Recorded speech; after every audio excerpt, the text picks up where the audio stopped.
What's going on, guys? Thanks for tuning in to another episode of the Ready Gold Standard podcast. My name is Zach Hernandez, and this evening I am joined by my co-host Matt Llewellyn to break down the 49ers 35-7 win over the Tampa Bay Buccaneers.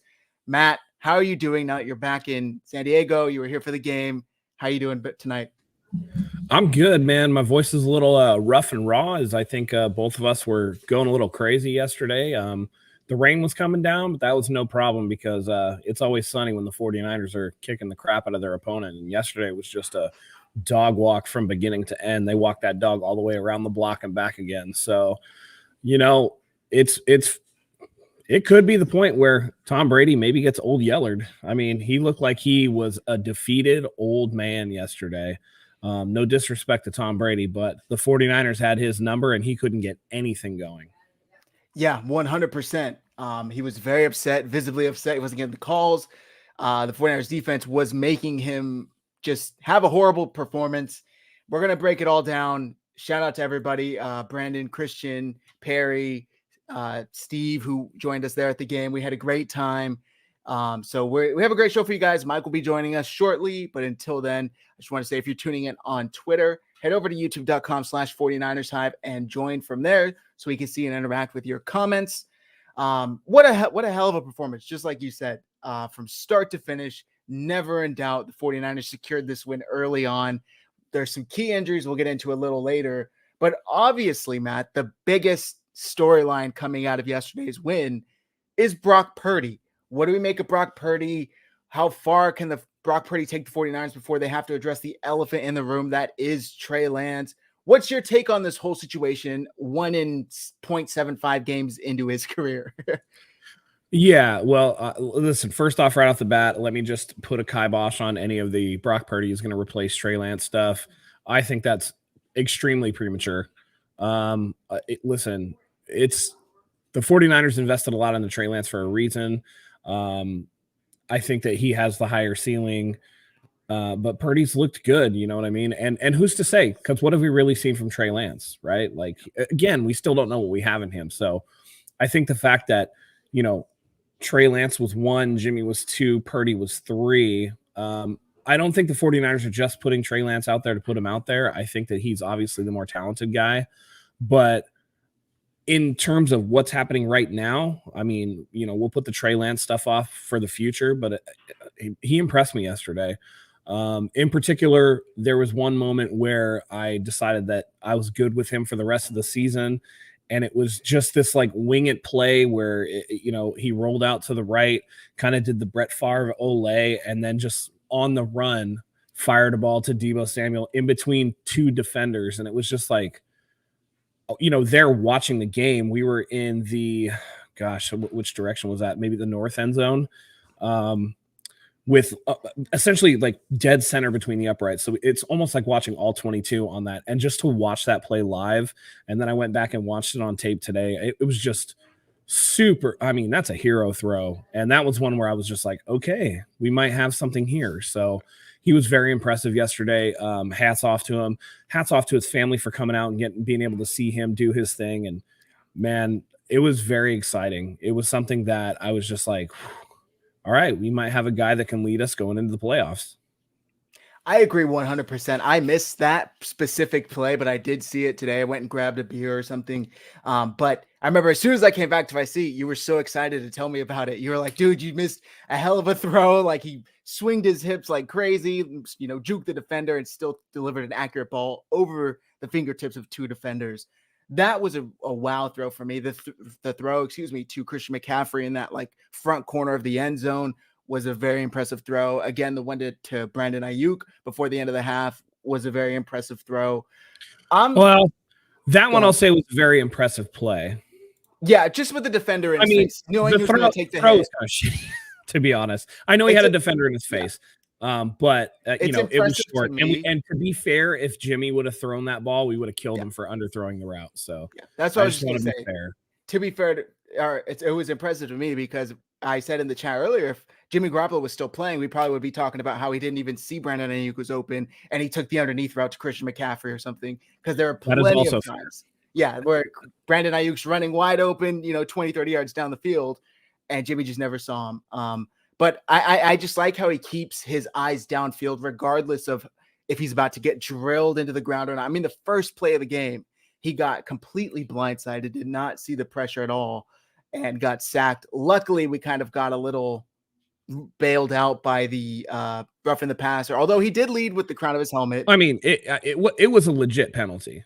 Yeah. He got bailed out later. We'll talk about that, but that penalty was legit. I mean, he took it right to the side of the ear. So, a bad on the defender for just going in. He didn't need to go in that hard, and I think it's a little bit of an adjustment, right? Because Brock Purdy's not a tall dude, so that was a legit penalty, though. Yeah. Steve says, "Who would have thought we would ever hear a whole stadium chanting Purdy, Purdy?" That was really, really cool, and I'm glad his family was there to see that because he was doing a lot for the 49ers. It wasn't just like, oh, they're winning in spite of him or maybe even with him. He was a large reason why the 49ers won yesterday. Let's get into some of the bad news. It's still good news, maybe not as bad as we thought. Deebo Samuel, obviously, shortly before half, gets carted off, gets his leg completely rolled up on. Everybody, he's holding his knee in tears. And then they ruled it as an ankle injury. And then they came out today and said it wasn't an sprained MCL, and he has a chance at returning during the regular season. What do you make of this? How likely do you think we see him before the playoffs? I think that's going to depend on what happens in the next couple of weeks. The 49ers are still in third. They're behind. I think they're 1 or 2 games behind Minnesota right now. Depending if they take care of business, they have a chance to win the division against Seattle on Thursday night. If they win the division and we get to a point where it's impossible for them to catch Minnesota or Minnesota keeps pace, I don't think that there's any rush to get Deebo back before the first round of the playoffs. Obviously, regardless of how bad they got beat yesterday, the NFC South is a trash division, so Tampa Bay is still leading that division. But there's no possible way that the 49ers can do any worse than third once they win the division. So it's, it is what it is. If they're in a battle, right, for the 2 spot, then maybe, hey, last game of the season against Arizona, if he's able to go, maybe you take the chance, right?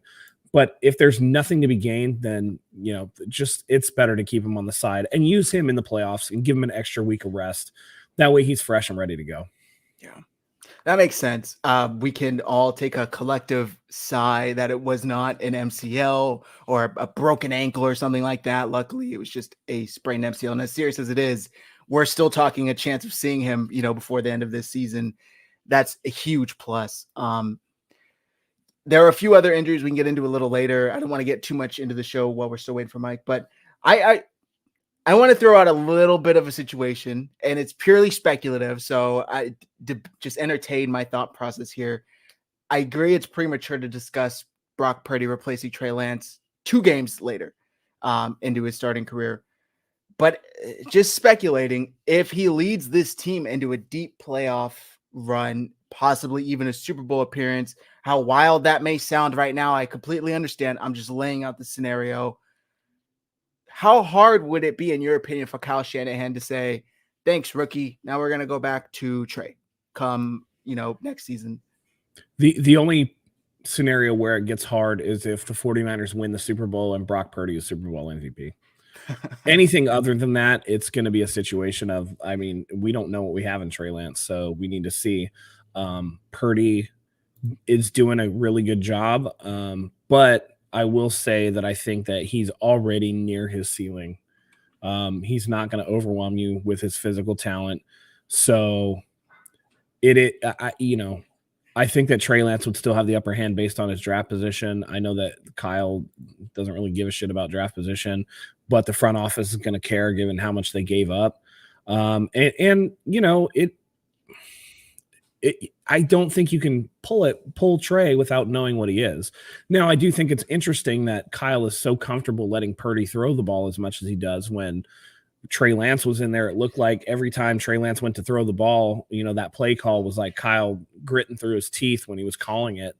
But I think that it's telling that Kyle, lets Purdy throw. Although in the post, I don't know if you saw the post-game press conference or whatever, when he ran the touchdown and then ran the first down, Kyle said something to the effect of, "Oh, I didn't know he had wheels like that. Maybe we need to start calling more runs," which just tells you the mindset that Kyle has. I think he just likes to run people. So, but I think anything short of a Super Bowl win and Super Bowl MVP, I don't think it's that hard for Kyle Shanahan to go back to Purdy and say, "Hey, you did a great job for us.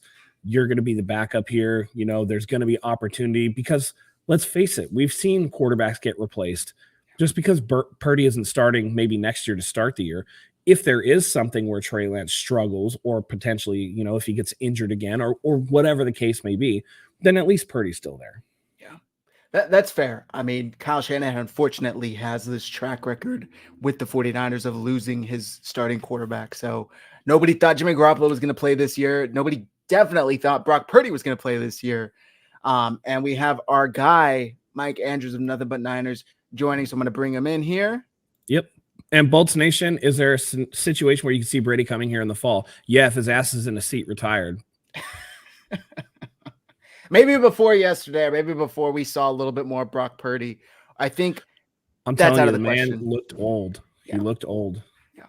Not only that, but I think we can all agree that this kind of wraps up the Jimmy Garoppolo return talk. What do you think, Mike? Definitely didn't look like somebody that the Niners needed, right? I mean, what are we bringing him in here for?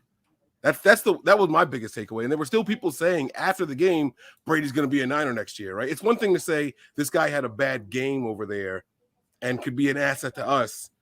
Where did you see better than what we were currently doing, right? That was a veteran, well-respected, probably has a couple more freedoms in the system than what Brock Purdy was able to operate in here in his first start, right? But I think Kyle showed yesterday the system is okay. If I get a guy that just doesn't mess me up, the system will be sufficient to keep us in a couple of these games. So especially against a team that my defense is clearly better than their offense. So I don't think the Niners need to go out there and look for a guy like Brady. I'm not looking to bring back a guy like Jimmy Garoppolo either. You know, and that's not a knock to Jimmy Garoppolo, but have you guys noticed the point difference between the last 2 weeks versus all the other weeks of the 49ers playing? It's a pretty significant difference. And this is just with little guy Brock Purdy, right? The rushing touchdown was probably the most impressive part because that was a broken down play. You see the throw at the end of the half, right? How many times have you watched 49ers games this season? You say, you know what, man, this guy is like just take a knee, go to the locker room, get everybody there safely, right? And then all of a sudden, there's an actual shot down the field. Could have been a penalty. It was underthrown. There were 10 things to complain about on that play. But the one thing you couldn't was that it was a touchdown. Yep. It happened, and it was a touchdown. So, I mean, I don't know, man. I feel like Kyle's a little bit different right now, and I like where we are. Brock Purdy is the quarterback for the future. This is year 1 of 4 under that rookie contract. I say take full advantage of it and see where you are later on.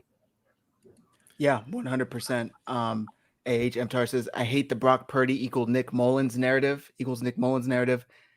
Yeah, I've seen a lot of this. What's the difference in your guys' opinion between what we've seen from Brock Purdy and what we saw kind of early on for Nick Mullins? Matt? Brock Purdy just seems like he's a little smarter than Nick Mullins, to be honest.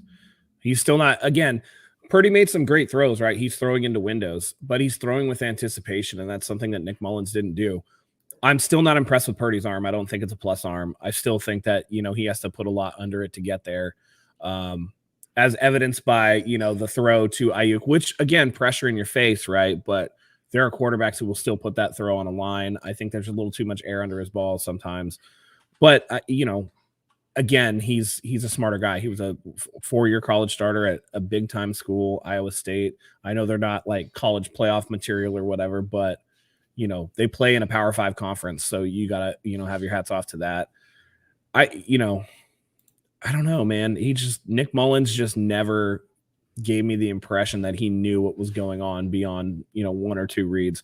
Purdy is really good at working through his progressions and you know, making things happen. So I think that, you know, I saw a lot of the physical characteristics, and that was my impression. But I think so far Purdy is a little bit more of a talent than Mullins was. With that being said, with the caveat, again, he has to do it again. Right now, he has to do it on a short week. on the road, because he's been at home 2 times in a row. How does he handle the road in a playoff clinching scenario? There are still questions that I have. He played really well. Don't get me wrong, but there are still, questions that I have about him. So I'm going to reserve my judgment, but we'll see. Mike, what's your opinion on the difference between Mullins? I like how Matt ended it, right? I want to reserve judgment. I want to hold my right to give you a definitive answer because, I remember Nick Mullins' first start. That 400-plus yard game on primetime television against the Raiders, the last battle of the Bay, right? One that we all as 49er faithful wanted to win really, really bad, right? And then he goes out here and he looks like he is the guy. A guy got verified in less than an hour on Twitter. When has that ever happened, right? Like that's what happened in that game. I'm not going to sit here and be like, this guy is the next coming. I already saw the comparisons between him and Tom Brady. And I'm not talking about the stats from this last game. I'm talking about where they were drafted and what people said about them. I've seen those things already. Pump the brakes, guys, for just 1 second. It's okay to go out there and have a game and people say, hey, you look good. There's no film on you.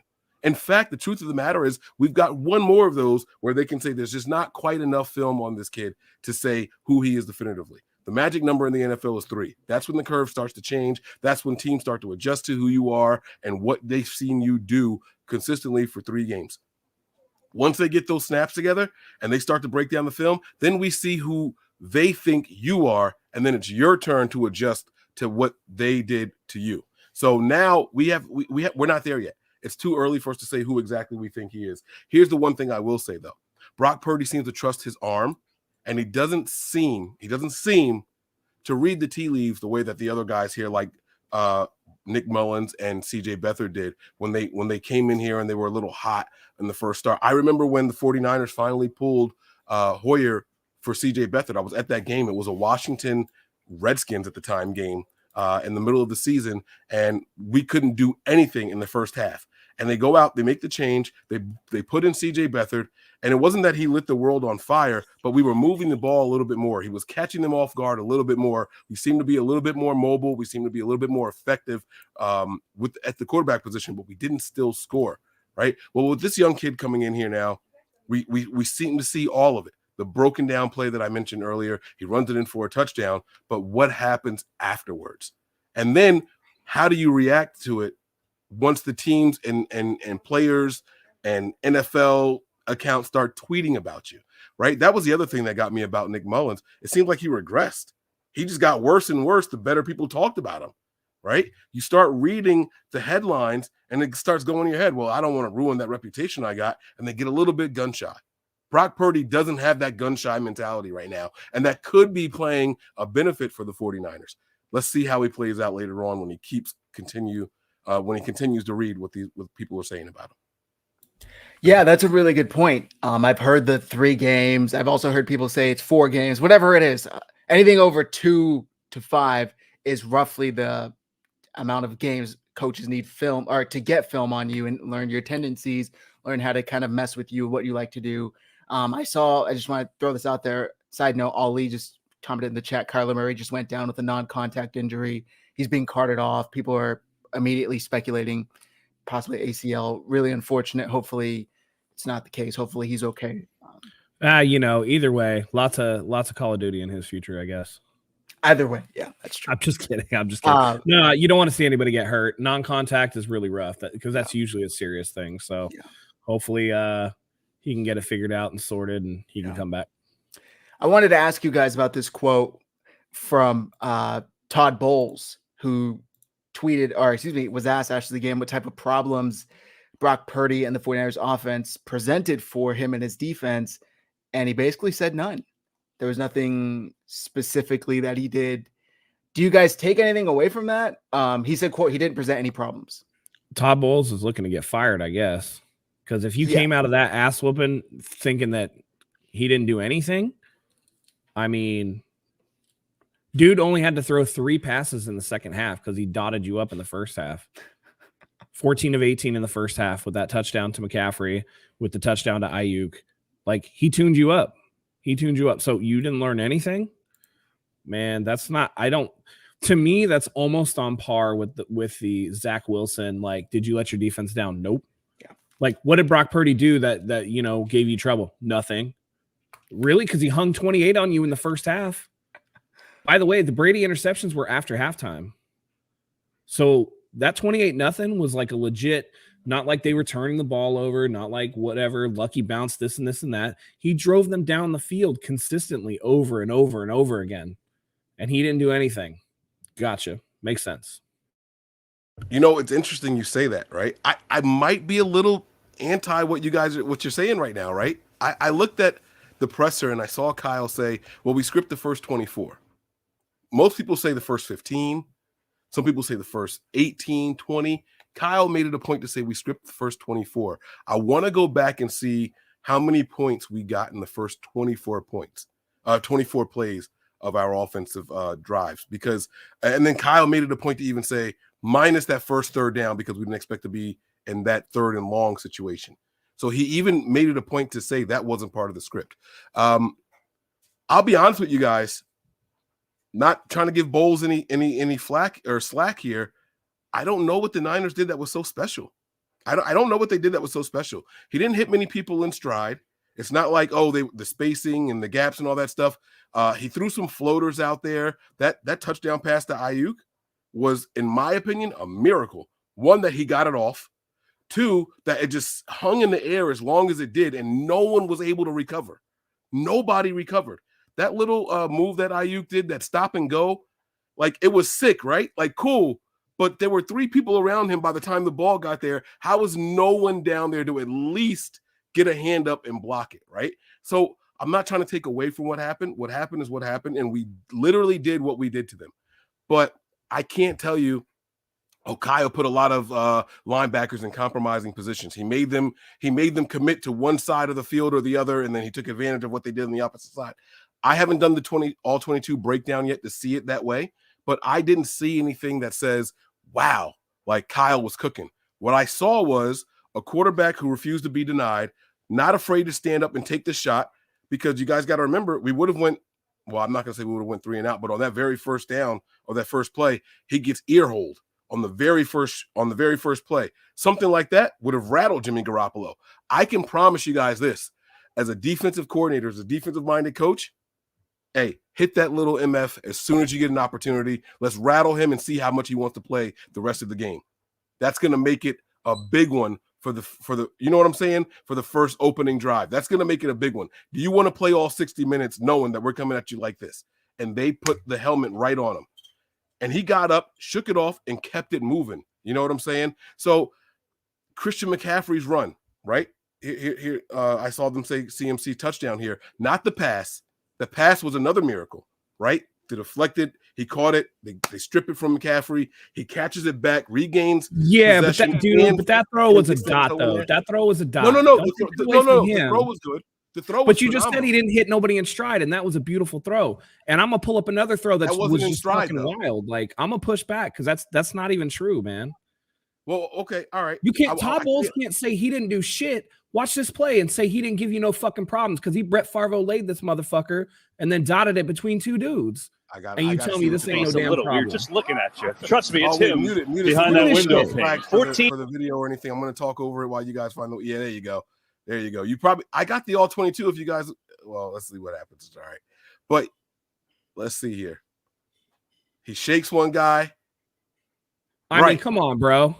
No, and that's what I'm saying. He makes throws like that all the time, but I dare you. But you can't defend Todd Bowles saying that he didn't give you no problems when he does shit like this. That's a problem. Right, but that's a broken play type of thing. Would Jimmy do that? Would Jimmy Garoppolo do that? No. Okay, then. Absolutely. So then it's a problem. Absolutely. It's not just Kyle's system. If it's a different quarterback, can't do that. Right. Okay. All right. So what you're saying is fair. I get what you're saying. I do. But what I can't say is that it was scheme. That was overcoming scheme. Scheme says that's a sack. You eat that. You minimize the loss. Right. But what Todd Bowles said when they asked him specifically, what did Brock Purdy do that gave you trouble? And he said nothing. That's a lie. He's not talking about the scheme. He's talking about the dude. And the dude gave you fucking problems. It's Todd Bowles. All right. Let me ask you this then. Let me counter exactly what you're saying. Is Brock Purdy elusive? He was there. That one play he was. No, you watch. You've now seen what 8 You seven wait, and a half but you quarters just gave him flowers for the touchdown run too, which was a broken play. But is he elusive? You've seen him? Is he elusive? In what way? Like, is he going to be an open field guy? No. Any way you want to call it. Is he the quarterback himself elusive? He's not. And that's kind of my point. You can't put him in a box, is what I'm saying. You can't sit there and say, this is what he does, and we can take this away from him. You know what he is? He's Tim Tebow with better throwing arm, with better mentality. But that's again, what I see you from him. can't He's say a that he kid that's doesn't going to find a way to win. because he hung 28 on your ass. You can't. He was 14 of 18 in the first half. Only had to throw 3 passes the second half. You can't tell me that's not a problem. He put 35 on him. Don't take that other touchdown away in the second half. Well, no, I'm talking about in the first half. Yeah. I'm saying the first half, right? Third down throw on the first drive to George Kittle. Nice ball right in the middle of the zone where George could go up and get it. Like, what are we talking about? Todd Bowles saying that he didn't give you no problems is exactly the reason why Todd Bowles' ass is 5-8.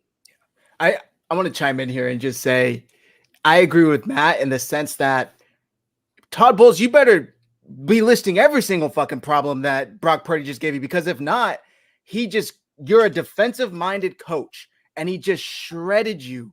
A 7th round Mr. Irrelevant rookie just shredded you in his first ever start, and you want to come up afterwards and say he didn't do anything. He didn't do anything special. He just, ran the scheme or whatever he wanted to try and hint at. I would be hoping, if I'm Todd Bowles, I want to give him all the credit in the world, because I think the world of my own system. So therefore, this kid must be really good to do that to my defense. And not to mention the 2 times you really gave him adversity. One was that initial hit, right? What'd he do? Lead him right down the field for a touchdown. You can say script or not, but the fact that he was able to make throws after that was good.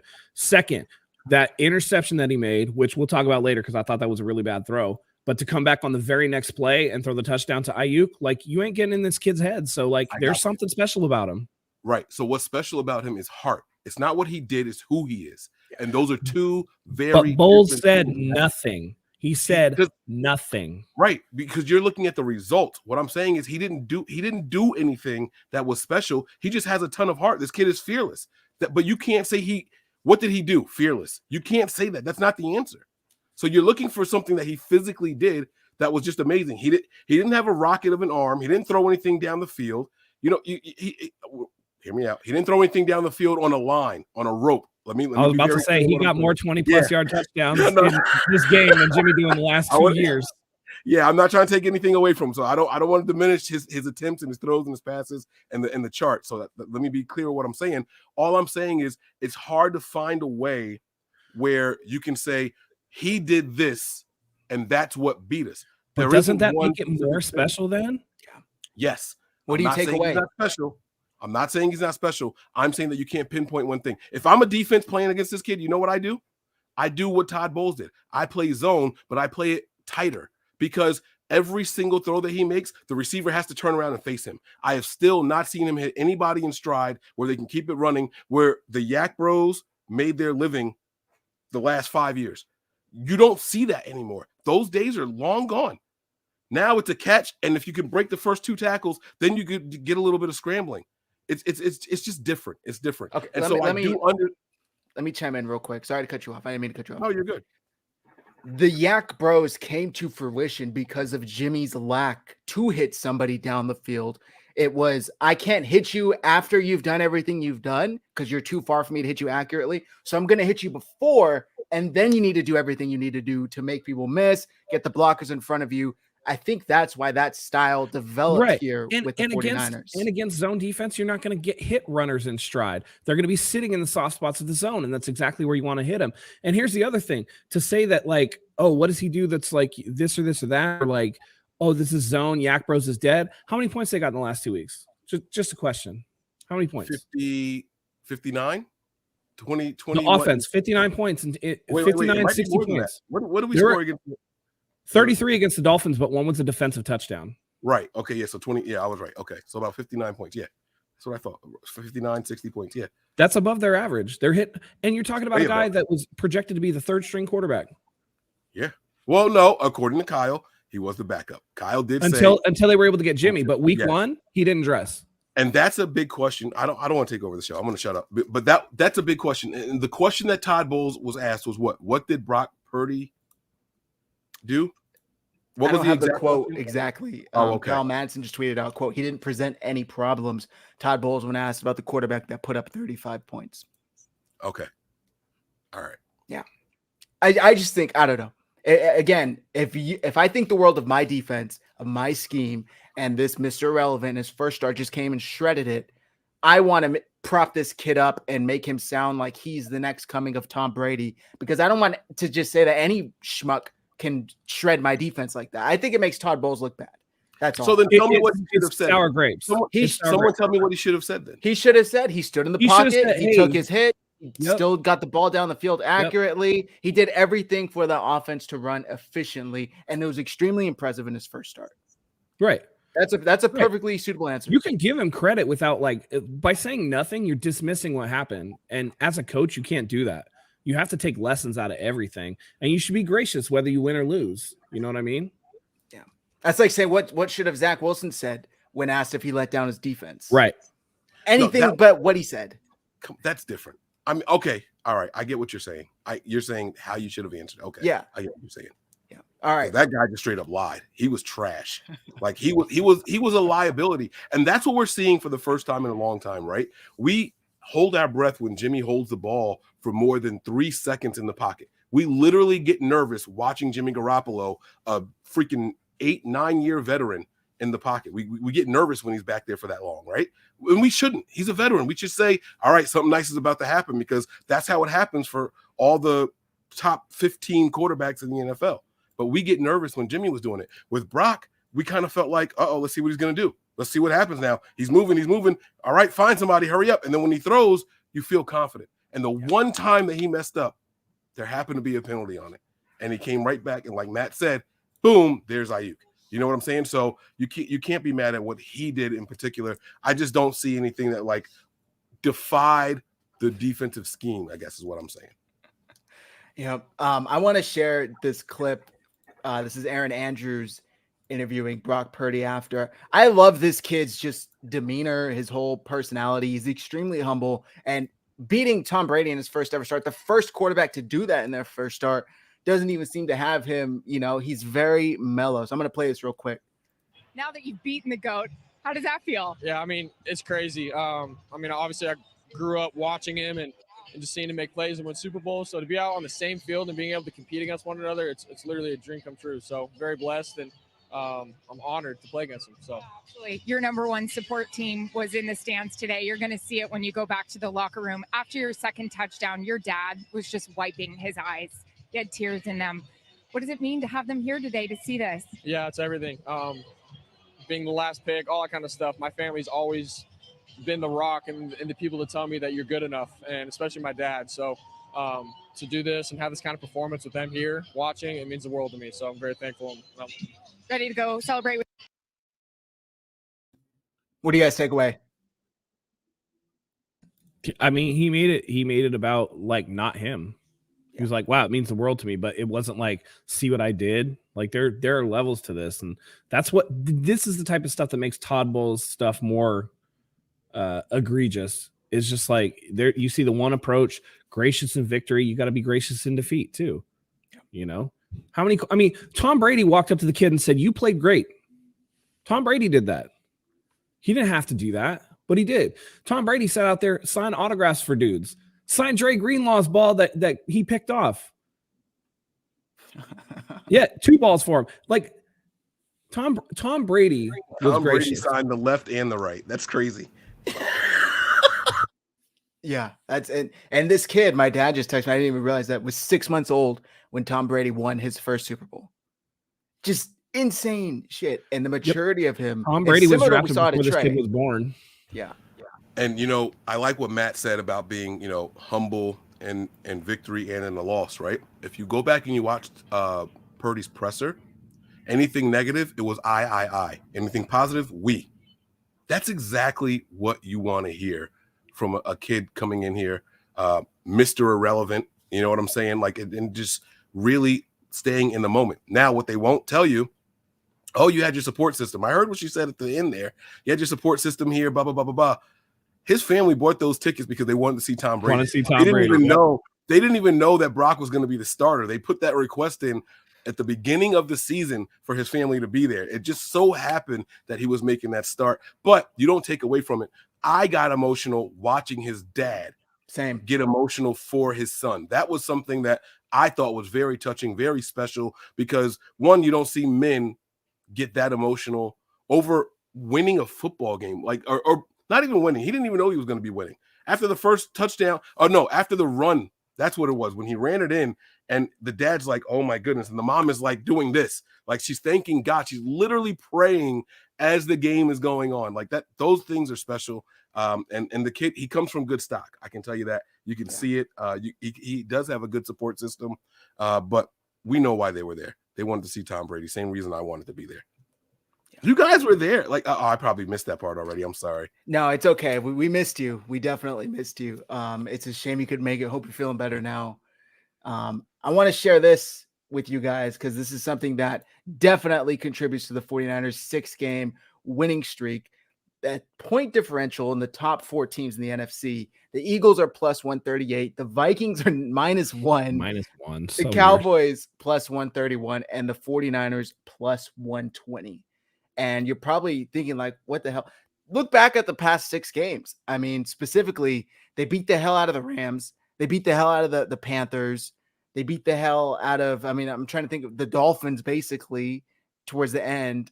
They just beat the hell out of the Buccaneers. I'm sure there's a couple more I'm forgetting, but this team is putting up points. And like Matt said, they're starting to convert in the red zone. I should say, find success in the red zone more in the past 2 games. How many field goals has Robbie Gold kicked in the past 2 games since Brock Purdy took over? He seems to be finding pay dirt more often than Jimmy would, in my opinion. I don't know if you same. Yeah, same thing. My opinion too. Again, it's just more consistent drives. It's just more methodically moving the ball down the field. Whereas Jimmy, it's like feast or famine. You go 4 drives without doing anything, and then you get the touchdown, and then it'd be 2 drives without anything, and then it's a field goal, and then the defense bails you out, and you get a short field, and then whatever. It's more consistent. It is more consistent, and so it's more exciting that way too. But being humble, being all this stuff, being, that kid has nowhere to go but up, right? There's nothing more humbling than to be the last guy picked. And I knew that the kid had a good attitude the second that he bought that Mr. Irrelevant jersey with 262 on it.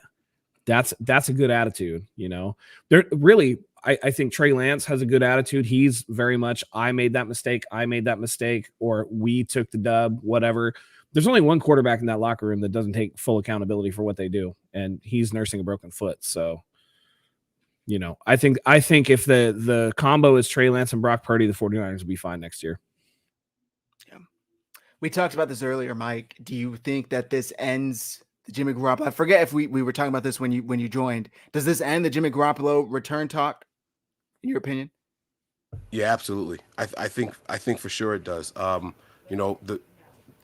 This is something that I got into an argument. I know Terry Dome is watching right now. Not so much an argument. We disagreed about it. He was saying, the Niners should have gotten rid of Jimmy, blah, blah, blah, blah, blah. And I told him, I was against that from the rip. From the moment we traded up to number 3, I said we should be trying to figure out a way to restructure Jimmy and make him a valuable and affordable backup. Give him incentives so that way if he does have to play, it's worth his while to stay, especially because there was no takers for him in the offseason. You know what I mean? I was happy about that. But now that we see what Brock Purdy can do in the event that he has to fill in for a couple of games, there's no need to bring him back. There's no, it's not a knock on him. It's not a knock, TD. Don't take it that way, right? But I think that now Jimmy is going to have a decent market, right? This is an injury that he should come back from. I understand the team's being hesitant about a shoulder issue on the throwing arm, right? I understand why you'd be a little hesitant to make a move for him then. They saw him come back. Jimmy even looked different this year. I think that a lot of credit needs to go to our quarterbacks coach right now. And he's not getting enough flowers from the league, from the fan base, from whoever, I've heard him mention tongue in cheek really quickly, but I think that this has a lot to do with what we're seeing, and he's getting these guys ready and prepared to come in here and play. But like I said, we have to get to that 3-game mark to see how it really shakes out. That Washington game, they'll have 3 full games on Brock Purdy to see how he is, and then we'll see how teams start to adjust to him, and then how he adjusts to how they adjust to him. Well said. I tweeted out last night or this morning, I forget when it was, that Kyle Shanahan should really get some Coach of the Year considerations. Kind of early on, looking at Brian Dable, Robert Saleh, and then everybody kind of just settled on Nick Sirianni for what he's done with the Eagles, and they are looking like, you know, a top team in the NFL, definitely in the NFC.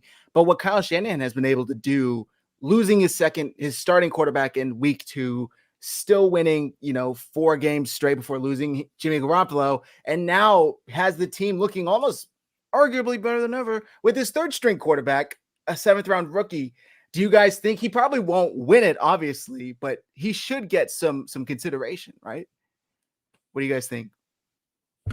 I agree. He should get consideration, but I can tell you why he won't. And it's basically because people said the Niners are better now that Lance went down. So there were a lot of people thinking that they shouldn't have moved on from him. The national media, they're not going to give him credit. This is where the credit starts. These last 2 games, the Dolphins game and then this game, this is where it starts. But he's not going to get the praise that he deserves. I think that they found a new way to use Jimmy. Jimmy did indeed look different. So they changed things up with the offense here, and now they're doing it again with Brock Purdy, and it's successful. Like you said maybe kind of, you know, there's no maybe, there's no kind of. The offense looks better with Brock Purdy in there than it did with Jimmy so far. So I like it. I like it a lot. He should be getting those considerations. I have a group thread with a bunch of my family members, some uncles and cousins and all. And I woke up to a text from my cousin saying he's a Cowboys fan. Did Kyle Shanahan solidify Coach of the Year with that performance last night? My cousin's question, not mine. And I not once did I say yes, but there is a Panthers fan in the group. You guys have seen him on our show a couple of times. And he was like, I think the Panthers guy should get credit, or his name should be in there as well. And the argument against him was it's Coach of the Year, not Coach of the month. So, you know what I'm saying? Like we got to see how it plays out for the rest of the season, but we'll see how it goes. Kyle should definitely be in consideration for Coach of the Year. I think he should too. And here's where I disagree with you. It's unprecedented, especially, by the way, if the 49ers can lock up the division. It's unprecedented for a team to go through 3 quarterbacks in 1 year and lock up a division title. If you're doing that, you deserve Coach of the Year. You know, Nick Sirianni, that's great, dude. Like, you did your job. Like, you did your job, but you didn't do a special job, right? You developed Jalen Hurts. That's your job, dude. That's your job. You're winning games. That's your job. When you have adversity thrown at you and the amount of injuries that the 49ers have sustained, and you can put together a winning team, a winning culture, maintain a positive attitude, you know, your coaching tree is growing. I mean, D'Amico Ryans is probably out of here, right? Like, we all know that. A lot of that falls to the head coach. And I think that Kyle has not been getting, he's already starting to move past, like I talked about, can't win without Jimmy Garoppolo. Well, now he's showing he can win without Jimmy Garoppolo.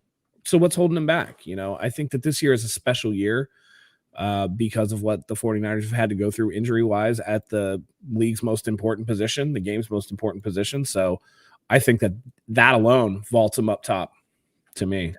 Yeah, I agree 100%. And adding Brian Gracie, Mike and Matt, you guys have both touched on him. He's proven to be a huge addition to this team, going out and getting a Christian McCaffrey. Really, and I remember that was, by the way, controversial. Brian Gracie's hire. Yeah, a lot of people were upset with that because he'd never been a coach. It's a TV personality, basically. That's what they were calling him. Up, you know, washed-up quarterback TV personality, which I thought was wild. But again, I think there's something to be said that in the 5 or 6 years he's been here, he is going to have produced 3 head coaches. 3 head coaches. I mean, Sean McVay's not doing that. What's his name? LaFleur's not doing that. Mike McDaniel definitely doesn't appear to be doing that. So that's something to be said as well. Where there's a culture and there's something that Kyle has to where he can bring up these position coaches, turn them into coordinators, and then they just basically use the 49ers as a springboard to become a head coach elsewhere. And more power to them. If they can do that, I mean, they're not underqualified. McDaniel's looking great. Saleh's looking great. And I'm sure D'Amico will be great too. By the way, I think D'Amico would actually be 4 because Mike LaFleur was on this staff. Was he? Yep. Yeah, that is very true. That is very true. I think he was running game coordinator in 2018. He had both of the Floor brothers here at one point, and then we lost him. Oh, shit. He's absolutely right. So this would be head coach number 4 in 5 years.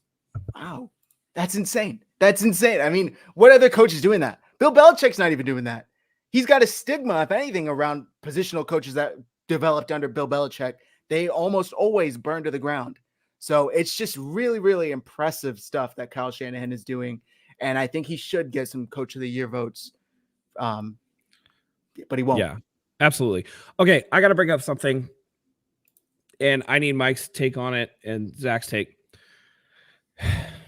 There's this thing going around, right? Because of Deebo Samuel's injury, that Kyle should take blame because he gave Deebo the ball when they were up 21 points. And my perspective is it's the second quarter. It's Tom Brady. I don't care if he's old. I don't care if the team is bad, right? I mean, this team almost choked away a lead last year in the opener to Detroit, an even worse team with a worse quarterback. It's the first half.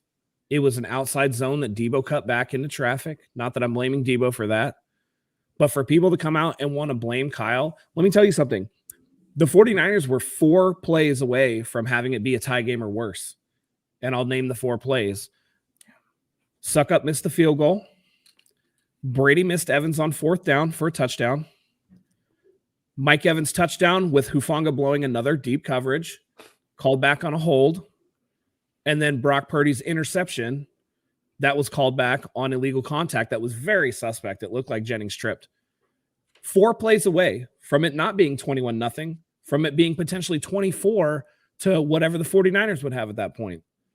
So to blame Kyle for that is some low IQ bullshit. And if you're doing it, shame on you.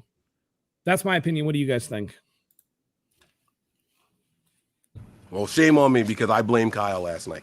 I got no mistakes about that. Now, I was looking at the total score, right? So when we were overreacting last night, we're a couple of shots in because we're taking the victory shots and everything. And I was like, we were either 21 or 28 points ahead. There's no need for Deebo to be running up the middle. And to be very clear, the reason why I was still saying it is because I say it whether we're down or whether we're up. I hate seeing Deebo run between the tackles. I don't like it. I feel like there's better ways to use him. I think it would be a little bit more effective on the edges, the tosses and things like that. I don't like seeing him cut back. I don't like seeing the short passes to him behind the line of scrimmage. And I feel like our screen game is one of the worst in the league. I feel like they get past all the blockers and then they have to beat 3 or 4 blockers. And then you have the convoy in front of you. And that's not how they're supposed to go. That's not how a screen is supposed to go. And so I never felt like, Kyle shouldn't be blamed for this. I 100% said, we got to stop running our superstars up the middle. I absolutely felt that way. That was before I saw Jerry Rice's Instagram post about it. There's Tim's comment right there, right? I just felt like you got to find a better way to do it. And to be clear, I feel the same way when I see Christian McCaffrey doing it in the game. And, yes, he got a touchdown out of it, right? That play that he had. I get nervous. Why do you feel the need to continue to do that? But Kyle did go to the podium and make it very clear why. I already relinquished a 28-3 lead against this guy. I'm never going to let that happen again. So kudos to Kyle for learning. Kudos to Kyle for realizing that Mike doesn't know what he's talking about. That was the second quarter when that happened. That wasn't third quarter. That wasn't fourth quarter. That was the second quarter. And no lead is safe in the NFL, especially against a veteran quarterback like Tom Brady. So, I mean, it's give and take. I understand both sides of the argument. I'm never going to be comfortable when Deebo comes back week 16 or 17. I'm still not going to be comfortable with him taking runs and going up the middle. I'm not going to like it seeing Christian McCaffrey do it when we have a decent lead. I just feel like those guys are better in space, and I feel like we should get them the ball in space to be more effective. So I completely understand both sides of it. I do. My whole I'll take. just say this because Go I ahead. respect a lot of people, right? Jerry Rice, I respect, but he was completely off. He thought Jimmy Garoppolo was running up the middle, and it was like that was on a scramble. That was really weird, dude. The play to Debo that he got hurt on, like I said, was an outside zone. It wasn't even designed to be up the middle. You know, and like to me, again, those plays make it close, right? Like it's a 4-play difference between 21-0, which we got, and it being a lot different than that. So I just don't see why in the second quarter you're just like, why are you giving Debo the ball? And like some people are like, oh, you shouldn't be using him. Like give it to other players. Like if you're so one-dimensional, you can't. Here's the thing. I know you don't like him running up the middle, and it's not my favorite thing either, but it's the difference between Trey Lance running up the middle and then playmakers, right? Like Debo made his name on being wide back and doing this stuff last year. Last year, we got to the NFC Championship game because Debo took that shit right up the middle. You know, we needed that. And you can't have people out in space if there's no threat of ever going up the middle. Ideally, you don't want to do that, but you have to play the middle of the field with your running game. Otherwise, the edges are just like, why wouldn't you do anything other than play like wide 9 or pull your defensive tackles out wide if you know they're not going to go there anyway? It's just football, right? If it was Derrick Henry instead of Debo Samuel or Christian McCaffrey, we wouldn't even give a shit.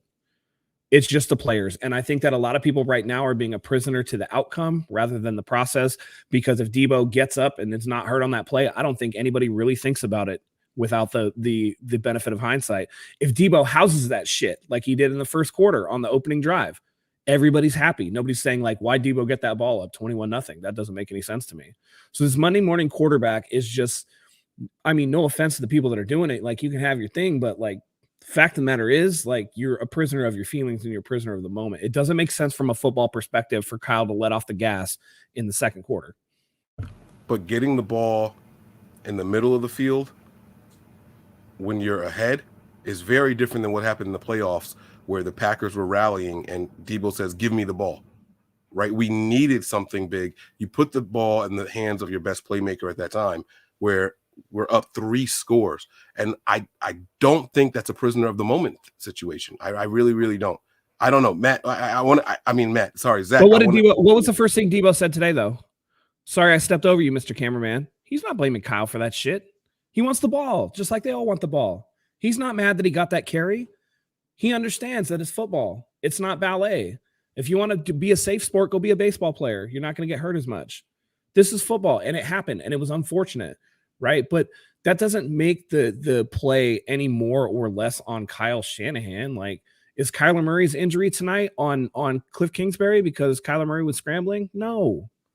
Like, that's just football. You give your playmakers the plays, like give them the ball, have them make plays. It's the second quarter. Now I understand like third quarter winding down, weather's getting worse. It's raining. You're up 35-7. That's why we saw a lot more Jordan Mason rather than Christian McCaffrey. That's why Ray McLeod gets a catch. That's why Croft is in there, false starting or whatever, whatever he's doing. You know what I'm saying? Like you can't just like not give guys the ball. And again, first half, it was 5 minutes to go in the second quarter. Like that's way too early to be like, okay, we're going to change our entire game plan that we've been working on for the entire week because we're up 21-0. By the way, with the Bucs getting the ball in the second half also. So, it could have gone a lot different. And I do think it's prisoner of the moment. I think it's prisoner of the outcome. Everybody was mad because he got hurt, right? And everybody today is breathing a sigh of relief that it wasn't worse. And I'll admit that too. I'm so glad it wasn't worse, and he has a chance to come back and play. But to say, oh, fuck Kyle, he did this, he did that. It's like, come on, man. That's just, again, you need to be more objective than that, I think. My take on this whole situation is, what do you do when you're up and you're trying to end the game? You run the fucking ball. Yes, I understand there's an argument to be made. Maybe somebody else less valuable, but I don't think that argument carries much water, because you're not going to run the ball successfully if you have somebody else in there running the ball. Maybe Jordan Mason, sure, he did get the ball later in the game, but again, like both of you guys have said, this wasn't an inside run. This was a run to the left that Debo cut back inside. It's football. It wasn't even halftime yet. It can very easily turn into a close game. And it almost had the making of, oh, maybe the Bucs are going to make this a close game at one point before it got out of hand. And again, they score a touchdown and a field goal, suddenly it's only a 10-point game or whatever the hell it would have been. So I don't think that it's Kyle's fault. It wasn't a Brock Purdy. Sorry, my leg's cramping. It wasn't a Brock Purdy run and Brock Purdy got hurt. It was a Deebo Samuel run and Deebo Samuel just happened to get rolled up on. Like, it's just stuff that's completely, you have no control over it. Yeah. So, well, and here's the other thing too. If you I know people are saying, oh, give the ball to Jordan Mason. Listen, Jordan Mason has looked really good in the carries that he's had, but Jordan Mason's also been getting a lot of fucking garbage time runs too, when the defense is already tired, already beat up, already, whatever. And he's coming in fresh and he runs really hard. And like, when you're down to a team and it's late third, early fourth quarter, some of those guys are starting to make some business decisions. Let's just get the fuck off the field and go to next week. And Jordan Mason could be taking advantage of that. Here's the other thing. Jordan Mason, if you're already putting him in the game and you don't have your other playmakers in there, it's pretty obvious what you're going to do. And I can guarantee you right now that if the worst happens, that Deebo wasn't in on that play, that Kyle was like, okay, let's go to Jordan Mason. Let's not do this shit. And then Tom Brady comes back. What's the fan base saying? Fuck, Kyle's got no guts, dude. He needs to fucking step on the gas. He needs to put teams away. We all know that's exactly. This fan base is never going to be happy. When we're winning, we're losing because the fan base is just always has something up their ass and they're always upset about something. So it's just completely ridiculous. So I don't know. Emiliano, I'm going to pull up your comment right here. As a military vet, absolutely a sergeant sends his men through a minefield, but they got, metal detectors and minesweepers and stuff like that. I get what you're saying, but that's a really bad analogy, bro. Fact of the matter is, Deebo made his money on being wide back. He coined that shit. He was selling merch. He doesn't even mind being that, obviously. So why don't you let him do what he wants to do and what gives your team an advantage over a lot of other teams? Right? We got this guy that can do all this stuff, but let's not do that stuff. Like, it's hard to step on the gas when you cut your own foot off in the second quarter. Yeah, I agree. And a big part of it is also like, where we were, what we were able to do in those scenarios, right? You're up 21. Most teams are thinking run. I also think that's why Brock Purdy was able to pass so efficiently throughout the whole course of this game, right? Like Matt said, three passes in the second half, right? But they were effective passes. We did score on one of those drives, right? It's like, so you can't take it away, because if it was a closer game, if it was a closer game, then all of a sudden you're looking at something completely different. If it's a closer game, Brock Purdy's probably not throwing as efficiently as he is, because now they're prepared for it, as opposed to we've got this nice comfortable lead. They might be expecting just run. Let's get the rookie off the field. And then you could take a couple of shots. You could throw a couple of passes to keep the chains moving and things like that. So it's give and take, like you said, Matt. Like, you're never happy. And I understand the fans also, right? I don't think there's anything wrong with being upset that your superstar player got injured. I'm never going to fault the fans for feeling that way. And, no, me neither. But it's the laying of the blame on somebody that it doesn't make sense to blame. That's my problem. When everybody's like, fuck Kyle, like he's he needs to not do that shit. And it's like, well, if he didn't do that shit and didn't step on the gas, you'd be saying fuck Kyle anyway. So like, yes. So it's a catch-22. Damned if you do, damned if you don't. Right. But if they're upset and if they want to assign blame somewhere, who are you going to blame? Kyle called the play. It's just like quarterbacks getting the credit for a win and getting the credit for a loss. Like, unfortunately, Kyle is the head coach. He's the play caller. He's going to get the blame for those kind of things. But I think most fans are I don't think they were upset that, Deebo was running the ball. It's the middle of the field and it's the lead that we had and we lost a superstar. If that was, how many people were upset that Dante Johnson ended the season out there this week? Probably nobody. Right. Probably. And I'm the biggest jersey Dante Johnson guy, right? Like, but no one's upset that Dante Johnson is done for the season. It's who gets injured and how they got injured and when they got injured. All of that does unfortunately make a difference, and people are going to want to assign blame. Yeah, but like I said, again, Kyle's 28-3 history with Brady. And the fact of the matter is that the game was four plays different from being a competitive game.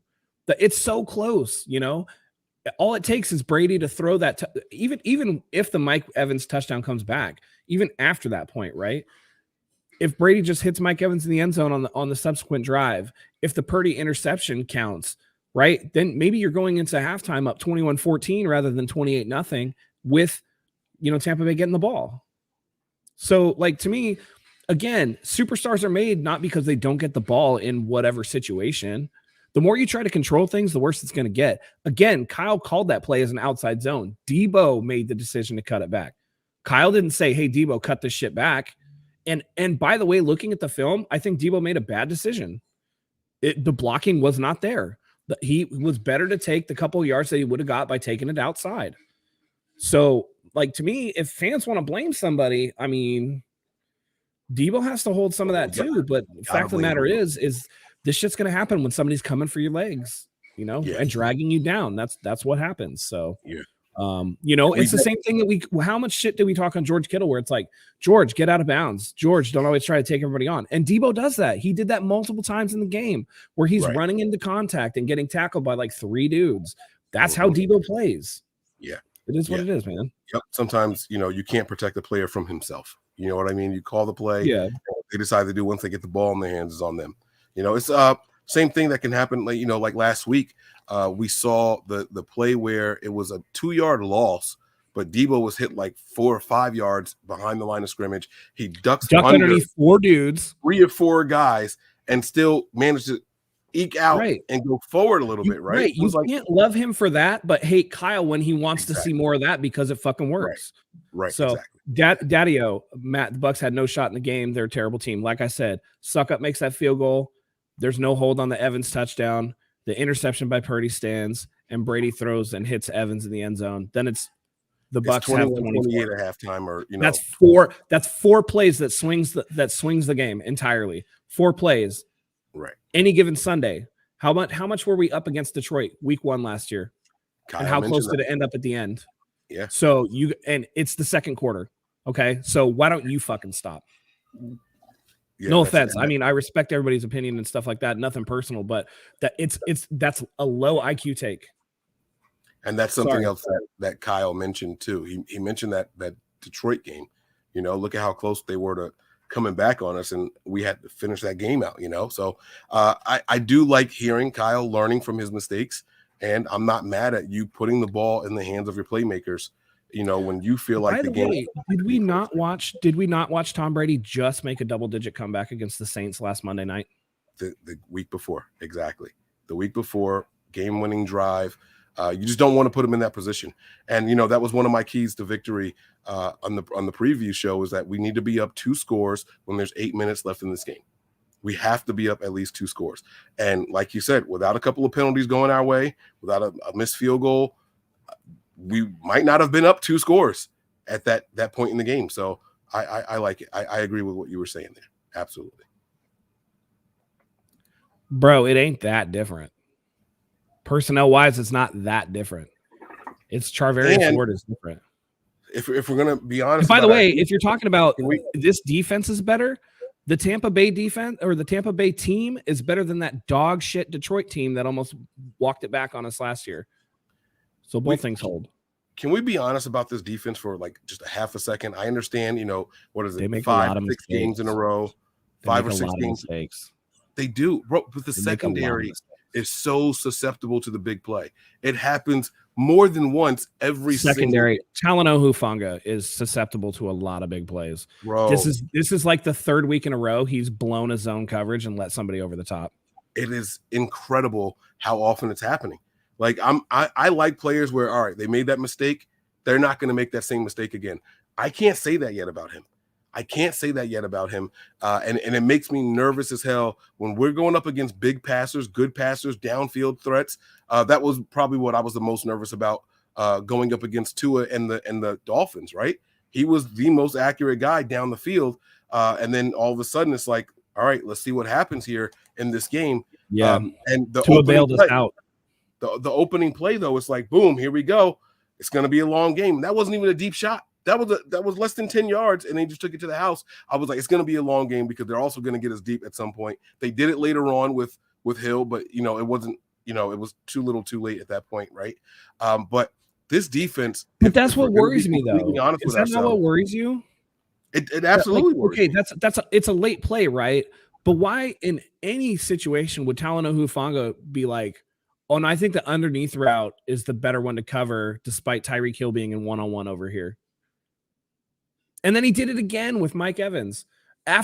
Listen, I gave D'Amico Ryans credit. I was like, dude, it's so nice to see him one-on-one coach this kid immediately after the play. Like, that's good coaching right there. At some point or another, like, Hufanga's got to clean that shit up, because it's part of why we got to worry about some of the AFC teams, the Kansas Cities, the Buffalo Bills, the teams with the better receivers, because we're not always going to get these breaks, right? I think Miami still poses a huge problem because Tua was spraying that ball all over the field, high and whatever. He looked a little bit the same against the Chargers last night, where he was just off. There's something off. I don't know if he has like an injury he's working through or what, but you can't just assume that this defense is always going to give up 17 or fewer points or shut people out in the second half or whatever, right? Great defense is great, but at some point or another, you're going to come against somebody that's going to hang some points on you. And how do you respond? That's why you keep running fucking Debo, despite the fact you're up 21 points, because all it takes is 3-4 plays to switch the entirety of the momentum. And with players like these secondary guys, they might be giving up some of those plays. I mean, that was a touchdown that was called back on a hold. It was a hold for sure. It was a legit hold, but like, that was just like, where'd he go?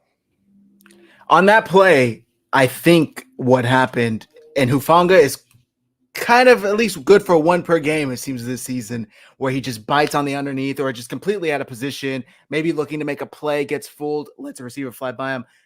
What I saw was Hufanga was stressing, trying to communicate signals to whatever other safety, whether it was Gibson or maybe another defensive back. I don't know who it was exactly. And I think he got surprised by the snap, because I was watching him as the play happened, and he was talking to another DB, and then boom, out of nowhere, Mike Evans is running behind him, and he got caught flat-footed, and he immediately tried making up the ground. I think that's what happened, but it's still indefensible. That doesn't make it any better if that's why you lost in the playoffs or in the Super Bowl. Oh, I was trying to communicate. It doesn't make it any more acceptable, but I'm just trying to add a little more context to the situation. But he is still good. For sure. I saw that too. Game. Yeah, it's one per game that he's giving up. Luckily, but it's either I'm biting on the wrong route or I'm stuck in communication. Okay, a couple of these things you're like, okay, well, he was doing this, he was doing that, but before long, you have a pattern. And we don't need him to be a guy that has a pattern of giving shit over the top. And then when you got to be aware of the play clock as well, right? It's one thing to be communicating. I've seen Jimmy Ward do it. I've even seen Tashawn Gibson do it, right? When the play clock is getting down, the communication's still going, but they're looking straight. They're doing this. They're pointing to the guys. Hey, do this, do this, do this. They're doing that. Hufanga was turning his head, still talking to somebody at the snap, and that's something that you can't do. But he's a second-year guy.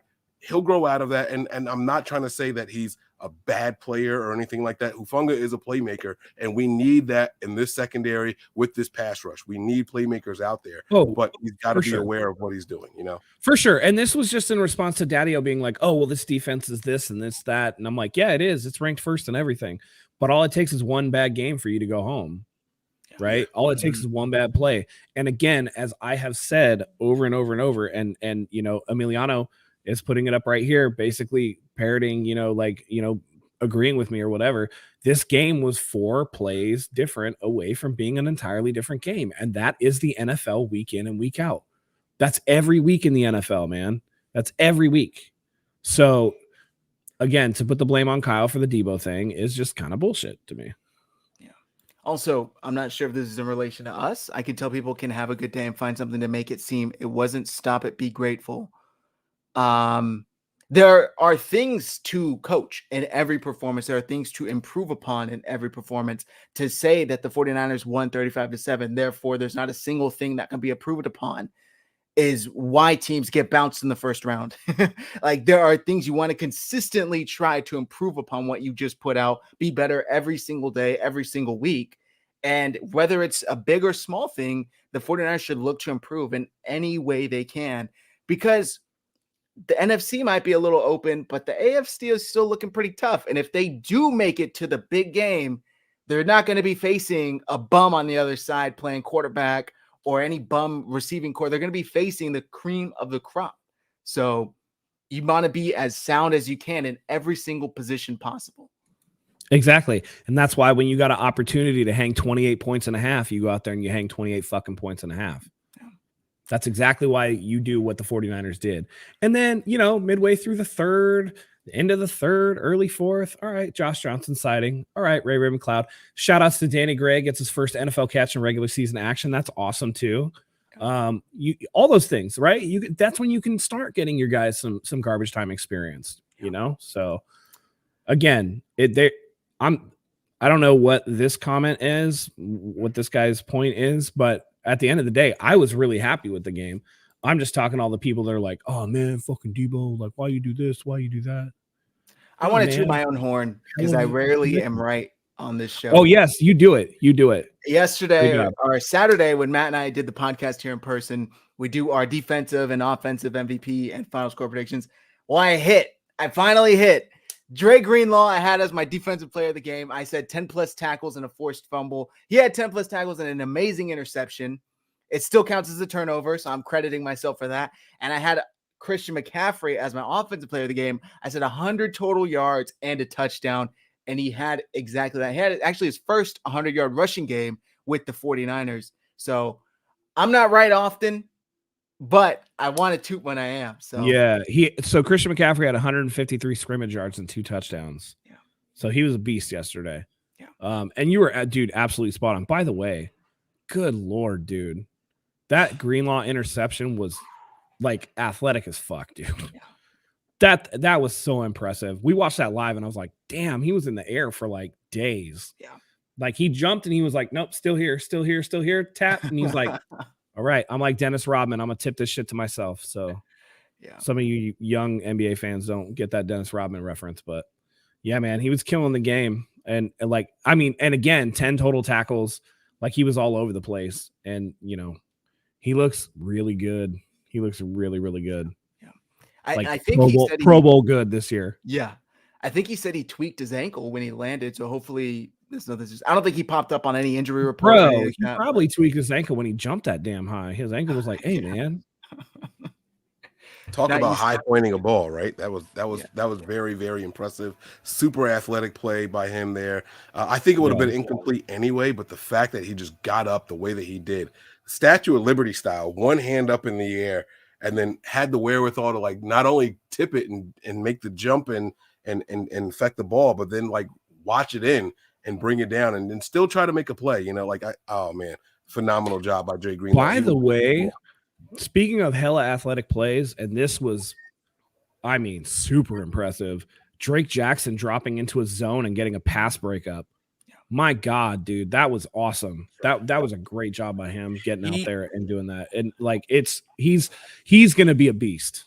Drake Jackson, one of the things that are like probably the most underrated about him is his wherewithal to know I'm not gonna get there. I'm putting my hands up. He's probably got 8 or 9 tip passes this season, and he's a situational guy. He's not an every down guy out there, and he's getting his hands on balls a lot when he knows he's not going to get there. So I absolutely love what I'm seeing from him. He's paying dividends already, an unsung hero on the defense that's as stacked as it is. He's doing a phenomenal job. Good call there, Matt. Yeah. Hung Fat says Matt last week, Zach this week, both correct predictions. I just want to say they robbed Nick Bosa of a sack. He should have had a sack on Tom Brady. The ball was not out of his hand. The knee was down. They called it an incomplete pass that he threw it away.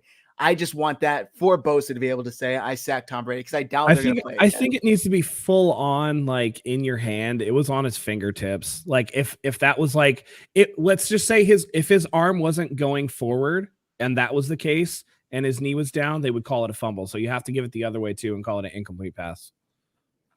I thought the ball has to leave your actual hand. And if it's touching all 4 fingers or 5 fingers, to me, that's not out of his hand. It's not in his palm though, brother.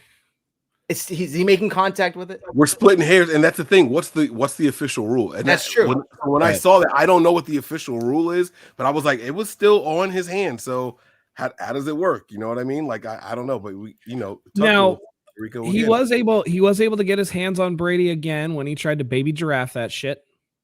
Yeah, see, to me, that's an incomplete pass. It's coming off. He's already spinning it, but it's still on his fingertips.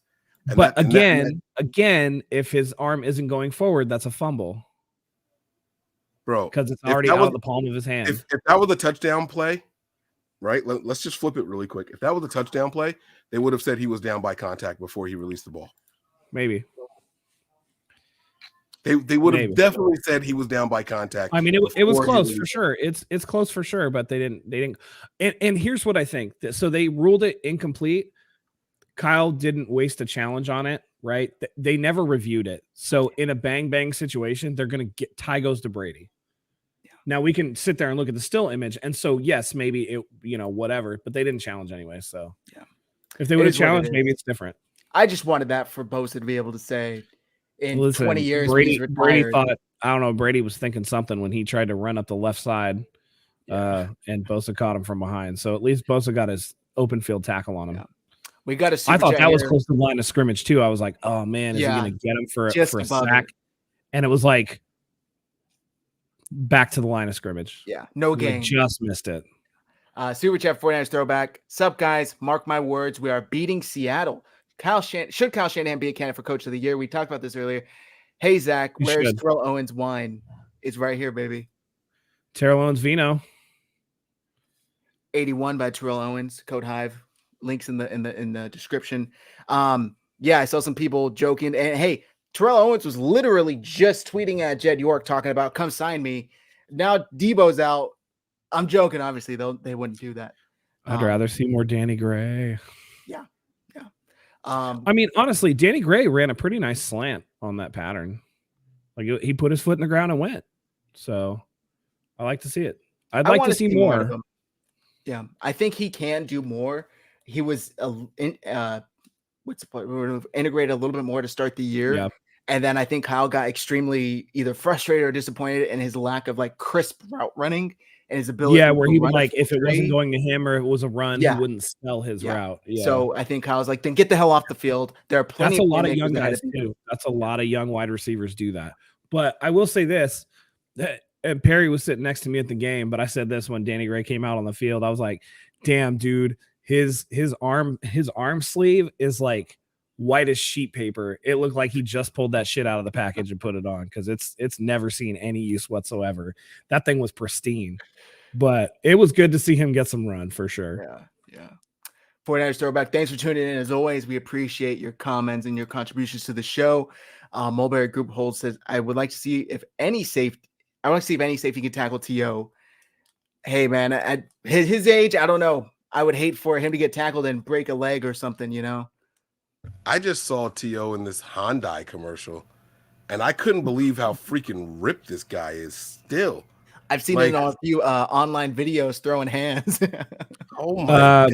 What is so I've gotten a scoop here. It's Terrell Owens' whole like workout and his whole life routine, and I think he's subscribing to the 9 primal tenants. If you catch my drift. Okay. He's on the juice. He's on that Liver King diet. Got it. Of steroids. Sorry. On that's that speculation. That's speculation. That non-tested NFL workout. Right. Maybe he went to his doctor and he's like, hey doc, I'm in my mid 40s now. I think that T is dropping a little low. Yeah. Can you give me some little cream rub on there? A little gel. Emiliano asked, did Kyle run a jet sweep with Danny, or was that Ray? I was halfway paying attention at that point. I think it was Ray. That was Ray McLeod. Yeah. Ray with a catch too. Ray got a catch as well. Is there anything else you guys want to talk about before we wrap the show? Yeah, dude, is it just me, or is Tom Brady in that? We talked about on the previous show. I want to get Mike's opinion on this. Is Tom Brady in that transition year the same one that Peyton Manning went through? It was after the 55 touchdown season, but before he was getting replaced by Brock Osweiler and going 7 touchdowns, like 18 picks or whatever it was. I think that Tom Brady is a year away from falling off a cliff. To me, he just looks old. What do you think, Mike? It's so weird because if you look at his numbers are good, right? Like it's kind of hard to evaluate. I didn't see Tom Brady being a liability out there, but he just wasn't effective. Does that make any sense? Like I don't know how to call it. This could be like the beginning of the end for the GOAT. You know what I'm saying? But I mean, look, dude, Yeah. like you gave it 23 wonderful years. So like it's nothing to be ashamed of. But I mean, I'm comparing this year for Tom Brady to Drew Brees' final year or final 2 years, and he's still significantly better than what Brees was doing, right? Brees couldn't hit anything beyond 5 yards. And that's saying something for one of the guys who was one of the better downfield throwers in NFL history, right? But I don't know what it is. I think they put together a veteran team to get the Super Bowl. They got it, and I think they tried to keep that same team together. I said this in one of our shows. If this was 2017, that would be a phenomenal team, but it's not. And I think you're starting to see the age. I think you're starting to see the what's it called when they get tired? The Fatigue. Fatigue, yes, that's the word I was looking for. You're starting to see the fatigue set in on these older players and all. And even the missed throw to Mike Evans for that touchdown, they had it. It was there, but he threw it a little low and behind him, and it hit Evans' hands, and Evans just kind of looks back like it's not even worth saying anything. They're not going to bench him. I can't run a better route than what I ran. It is what it is, and that's kind of just where that team is right now. Yeah, That's and I what- think it's like I think it's just the difference of Tom Brady being able to carry a team that whose best receiver is Julian Edelman in like 2016 versus now he can't do that. I actually think these wide receivers are better than what he had in New England, but I think he's getting a little old. Yeah. But yeah, and by the way, shout outs to Jimmy Ward, who got away with a pretty blatant hold or / PI on that fade route on third down. So Zach, go ahead, man. What do you think? Like, is Brady just too old to carry a team, or is this the end? Like, what's going on? No, I think that just like you guys both touched on that. I think it was a 4th and goal throw to Mike Evans. He had Mike Evans. If he puts that on the back shoulder, that's a touchdown. Instead, the ball just kind of flailed. Like, I don't even think it was tipped. I don't think anybody hit his arm. It just kind of fell at his feet. And I think that right there is kind of a perfect example of what Tom Brady's year has been. While he's not turning over the ball, well, granted, he had 3 interceptions all year and then had 2 yesterday, but he's not turning over the ball a crazy amount. He's also not elevating his teammates, which has kind of been the staple, main point of Tom Brady and the quarterback of his caliber is that he brings everybody else up. And that really hasn't been the point. And maybe his teammates are still expecting that out of him. So they're not going above and beyond like maybe a team like the Niners when they have a rookie quarterback, they're doing because they understand they need to help their quarterback.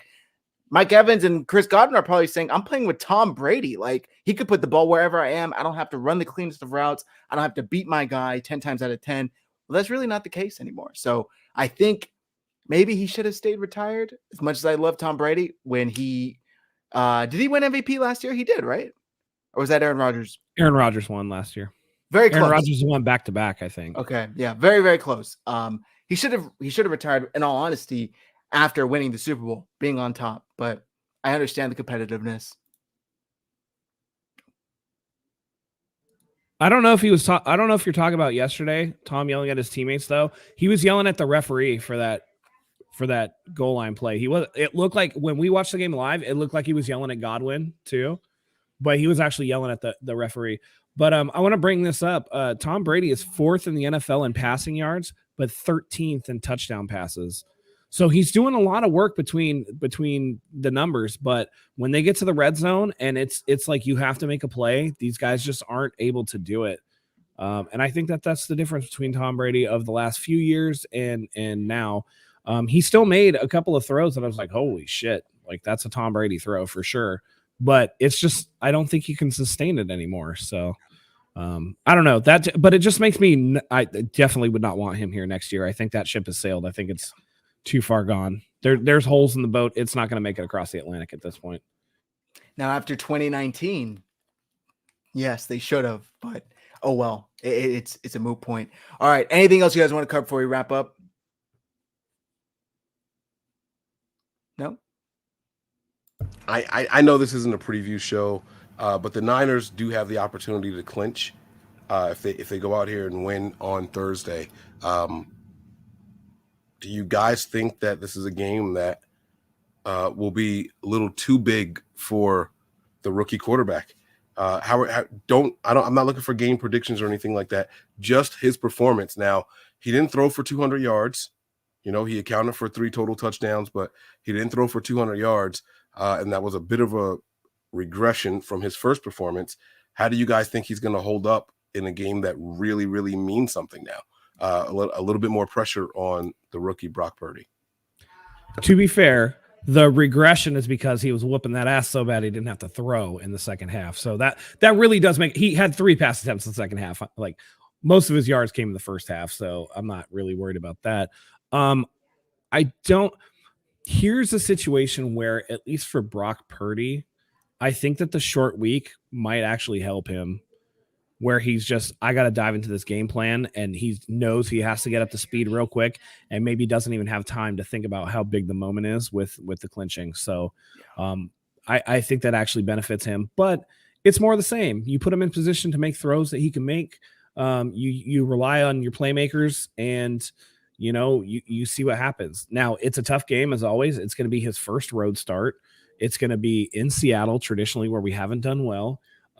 Geno Smith, despite coming back down to earth a little bit, is still playing really well. And so you have to worry about that. But the Seahawks are imminently beatable, as Carolina showed us yesterday. So, I think he has the capability to do it, but I don't think it's going to be this 35-7 walkthrough that we had yesterday. It's going to be a much, much tougher game. And I actually think that'll give us an idea of what we actually have in Brock Purdy going forward. I agree. I don't think that this is any bigger of a moment. If we're talking about win and you're in, or lose and you're out, then maybe that's a huge moment for a rookie like Brock Purdy to be asked to produce well in. But if they lose, there's still a game up on Seattle. Like, it's not like they're losing their playoff spot and they're losing the division. They can still gain it back in the following 3 games to end the year. So yes, there's a lot to be won, but as far as to be lost, there's not that much. Go out there. You got nothing to lose. Play your heart out. It's worked so far. Just continue doing the same thing you've been doing. And again, there are a shit ton of playmakers on this team, even without Debo. We're not asking you to throw it, for 400 yards, 4 touchdowns, or whatever it may be. Put up another game like you did against Tampa. 16 of 21, whatever the hell he was. 185 yards, 2 touchdowns, and you'll be good. Just don't turn the ball over. Just don't lose it for us. How about that? Yeah. Did you guys do a discussion on the oblique injury and how severe or insignificant that may be? No. He's supposed to be day to day. I don't think it'll affect him too much. Okay. All right. He said he could have finished the game. I mean, he's not a guy that's going to wind up and sling it anyway. He's a short pass guy, and Kyle actually speculated that it happened on that run that was called back on holding, where he dove for the first down, and he played like another quarter and a half with it. So it didn't seem like it bothered him very much. That's like a minor thing you get some treatment for, get a little massage Watson action going on, and get back in there. Yeah, and he said he could have finished if need be. So it is what it is. I don't think that there's much to worry about. I think he'll be all right. Yeah, I'm more worried about our defensive tackles dropping like flies. Yeah. Kerry Hyder should be good to go, but Givens is going to miss a couple of weeks. It's looking like an MCL.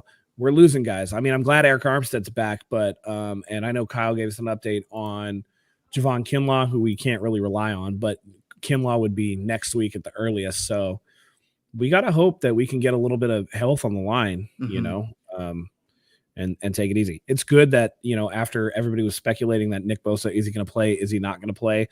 Looks like he came out of the game without anything going on, so he should be good to go. But it's a lot of injuries, and a position of strength is going to get real thin real quick if they're not careful. Yeah. I just want to say real quick, and then we can wrap up. I don't understand why all of these sites are saying Brock Purdy's average yards per game is like 95. Have you guys seen this? When you Google Brock Purdy or look him up under ESPN, even Yahoo has his average yards per game 92.2. He threw for 210 last week, 185 this week.